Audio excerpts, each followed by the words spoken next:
Hello, ಇವರು ಯಾರಂತ ನಿಮಗೆ ಗೊತ್ತಾಗಿದೆ? ಯಾರಿಗಾದ್ರು ಕೈ ಮೇಲೆ ಮಾಡ್ರಿ. ನಾನು ಯಾರು ಅಂತ ಕೇಳೋದು ನನಗೆ ಗೊತ್ತಿಲ್ಲ. ನಮ್ಮ ತಂದೆ ಯಾರು ಅಂತ ಕೇಳೋದು ಅದನ್ನು ಸ್ವಲ್ಪ ಆ ಕಡೆ ತಿರುಗಿ ನೋಡಿದ್ರು. ಅಲ್ಲಿರುವಂತ ಒಂದ್ 3 ಮಕ್ಕಳು ಅಥವಾ ಅಲ್ಲಿರೋಬ್ಬರು ಮೇಷ್ಟ್ರು ಗೊತ್ತಿತ್ತು ಅಷ್ಟೇ ಹೊರತು ಬೇರೆ ಯಾರಿಗೂ ನಾನು ಯಾರು ಅಂತ ಗೊತ್ತಿರಲಿಲ್ಲ. ಓಕೆ, ಒಂದು ಚಿಕ್ಕದಾಗೆ ಒಂದು ಪೋಯಮ್ ಹೇಳ್ಬೇಡ. ಆಯ್ತು, ನಾನು ಹಾಡೋದನ್ನ ನೀವೆಲ್ಲ ಹೇಳ್ತೀರಾ? ಆಮೇಲೆ ಅದ್ರ ಅರ್ಥ ಇವ್ರ ಹತ್ರನೇ ಕೇಳ್ಕೋಬೇಕು. ಓಕೆನಾ? ಎಲ್ಲಾದರೂ ಇರು, ಎಂತಾದರೂ ಇರು, ಎಂದೆಂದಿಗೂ ನೀ ಕನ್ನಡವಾಗಿರು, ಕನ್ನಡವೇ ಸತ್ಯ,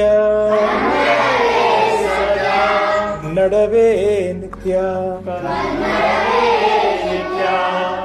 ಇನ್ನು ಶಾಕ್ ಆಗೋ ವಿಷಯ ಏನಂದ್ರೆ ನಮ್ ಕರ್ನಾಟಕದಲ್ಲೇ ಈ ತರ ಜಾಗ ಇದ್ದು ಇನ್ನು ಅವ್ರಿಗಲ್ಲಿ ಸಂಪೂರ್ಣ ಕನ್ನಡ ಮಾತಾಡಕ್ ಬರಲ್ಲ.